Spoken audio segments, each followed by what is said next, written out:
বাচ্চাদেরকে ছোটোখাটো সব কাজে যদি উৎসাহ দিয়ে থাকেন, দেখবেন বাচ্চা যে কোনো কাজ করার উৎসাহটা অনেক গুণ বেড়ে যায় বাচ্চাদের, কারণ তারা উৎসাহটা চায়।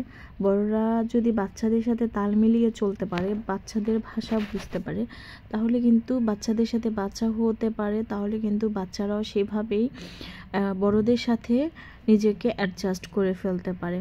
তো আজকে ওর হচ্ছে স্পোর্টস প্র্যাকটিস, ফাইনাল স্পোর্টস হবে, সেটা প্র্যাকটিস হচ্ছে। তো ও তো অনেক খুশি, কারণ এভাবে খোলামেলা মাঠ তো আসলে ওরা তাই খোলা মাঠ পেয়ে ওরা খুশিতে কি থেকে কি করবে দৌড়াদৌড়ি করছিল খুব ফ্রেন্ডদের সাথে।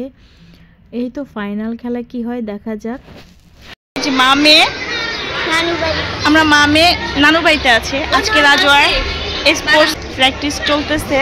তো এই যে রাজু আসছে, রাজু দুইটাতে সিলেক্ট হয়ে রাজু খুবই খুবই হ্যাপি। আম্মু তুমি যদি পুরো গেমসই খেলতে পারো তোমাকে আরো বেশি হ্যাপি। তুমি কি হ্যাপি সেটা বলো? হ্যাপি? আচ্ছা, তো সে হ্যাপি কারণ সে দুইটা গেমসে সিলেক্ট হয়েছে। এখন ফাইনালে কি হয় দেখা যাক।